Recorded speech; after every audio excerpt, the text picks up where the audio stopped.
Traveler, Paimon, how have you been? Ugh, where to start? Paimon hasn't had a moment's rest this whole time.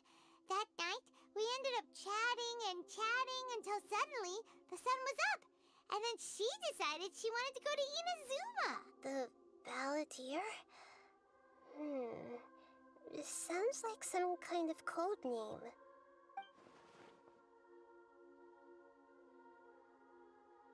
You look troubled. Is there something you need to tell me?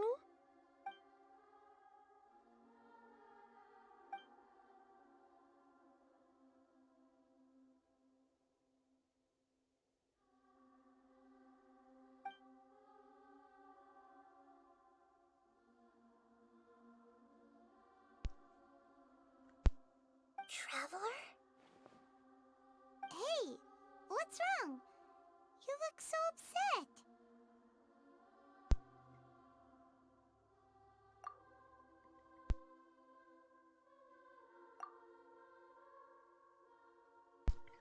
With a heavy heart, you piece back together the story that was broken and scattered across time. There was one named the Balladeer, created by the electoral Archon. He was a puppet who lived among men. After a series of events, the Balladeer, thinking he had once been betrayed, left Inazuma to roam the world beyond.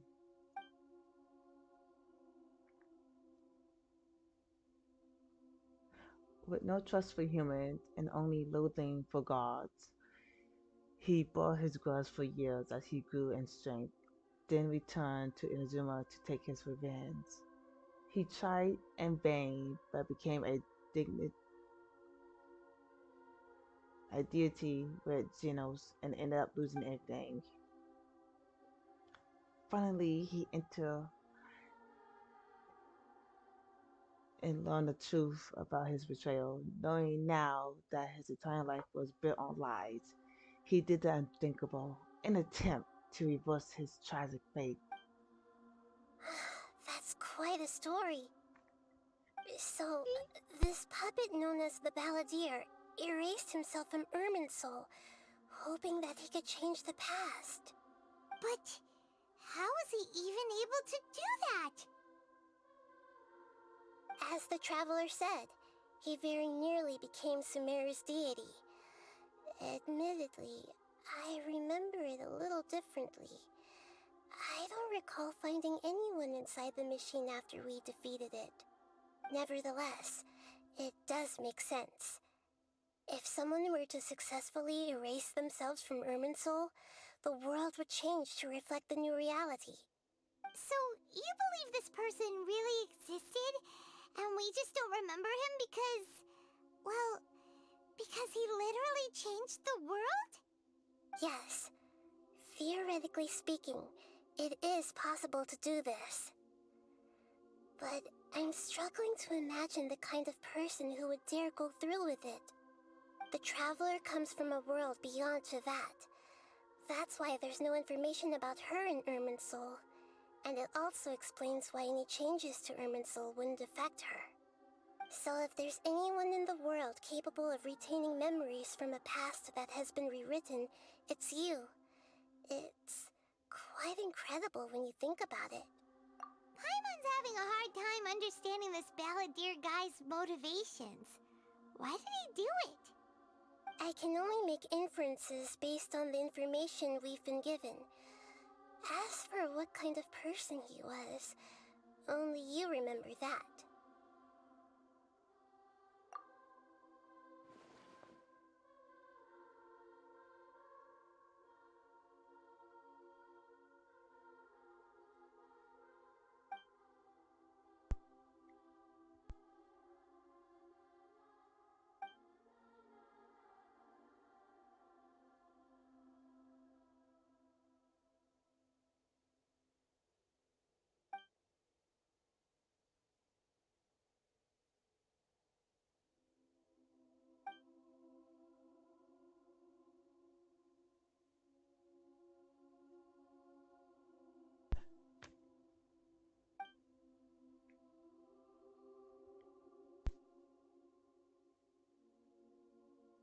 Something else worrying you? Something that you can't share?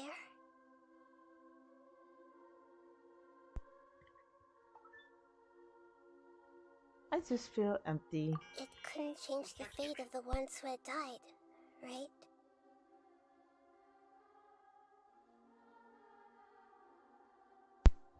Yes. Once the Balladeer realized he hadn't been betrayed after all, it must have completely changed his view of the people of Tatarasuna. Now he saw them as friends again. He couldn't keep hating humans after that. And if he thought there was a chance he could save his old friends, it would be hard not to try. The story makes sense. Every part of it. The Balladeer tried to achieve godhood with the doctor's help.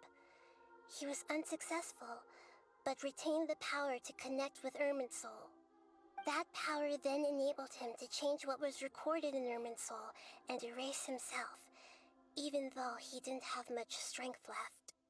Yeah, it does make sense, but it still ended in tragedy for his friends. It just feels so hopeless. He gave everything to do this, but it seems like he got nothing in return.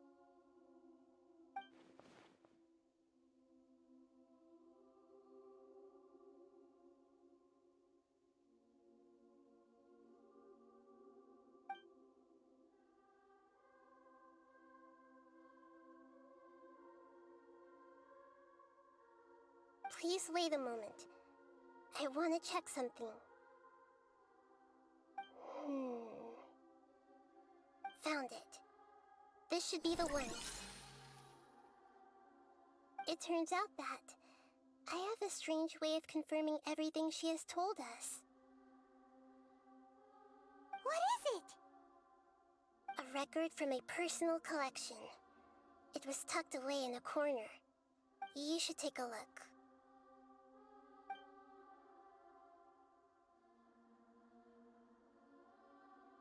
Is this a fairy tale?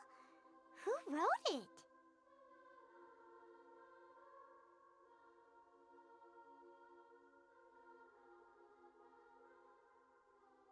I authored this record myself. Huh? You wrote a fairy tale that somehow has something to do with the Balladeer? When combined with the Traveler's narrative, it's clear that this story is an allegory. Everything in it is a symbol for something else. Hold on. So this record survived from the past? Yes. Any information about the Balladeer or the Kabuki Mono and other records will have been changed. But I wrote this story in a way that means it was left intact. Changing the information in Irminsul changes to that. But Irminsul can't change information that was well hidden in advance. I guess I must have written this story as a backup before the Balladeer entered Irminsul. That's incredible!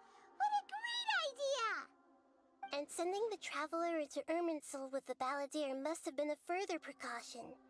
I knew she'd remember everything. This story is abstract enough that it still resonates with the present information recorded in Irminsul.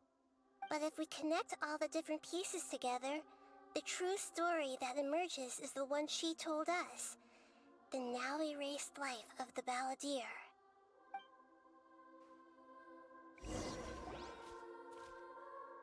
There was once a lone monster draped in fox fur. The monster found a family of foxes, joined them, and they became friends. The monster lived with the family day and night, and everyone treated it as one of their own.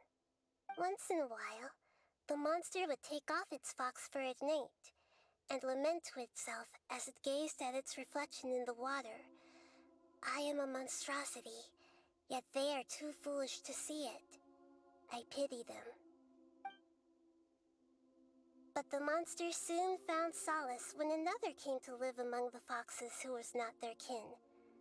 A kitten, carved from the wood of a white tree who had been abandoned by the humans.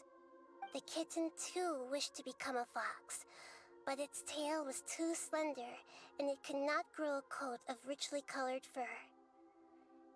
Yet when the other foxes saw this, they spoke words of comfort to the kitten. Even without a tail and fur like ours, you are still one of us. Furious at this happy resolution, the monster lit a fire on the mountain.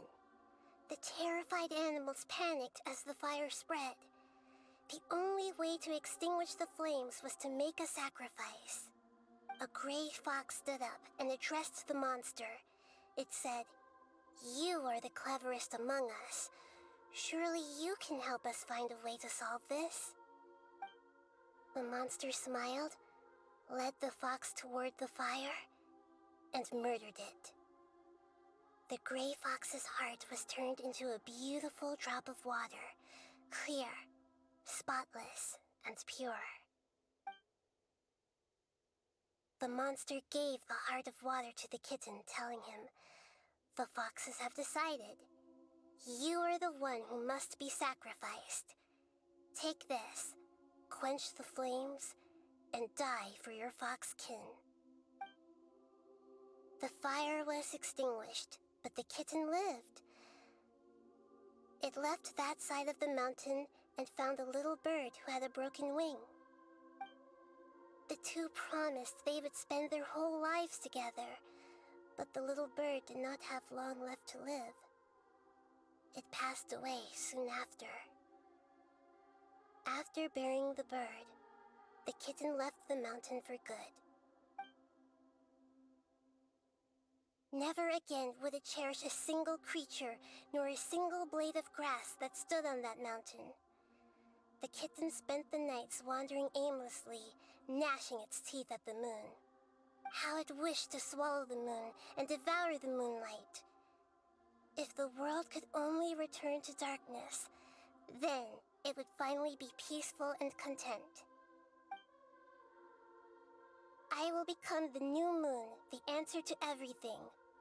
Then, no one will know that there were once birds, foxes, and cats in this world. And no one can know that they were different.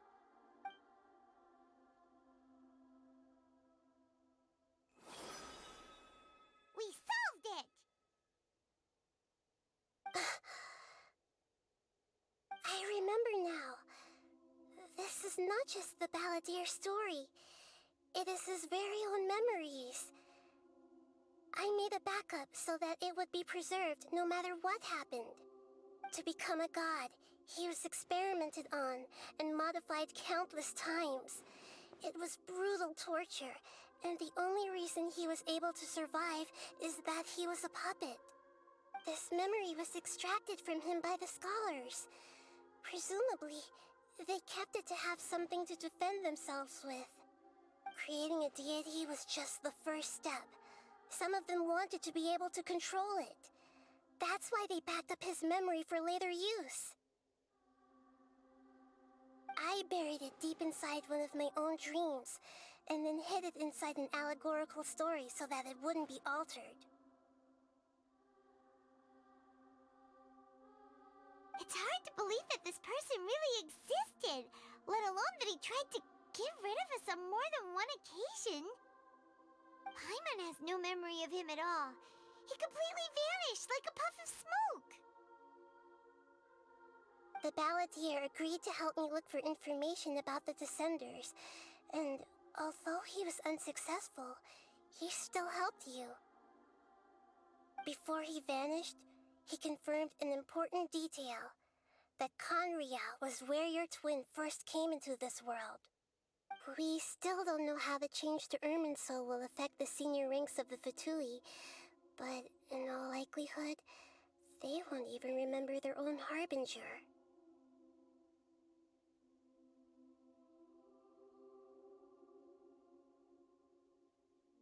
It sounds like Paimon wouldn't like this guy a whole lot if he was still around.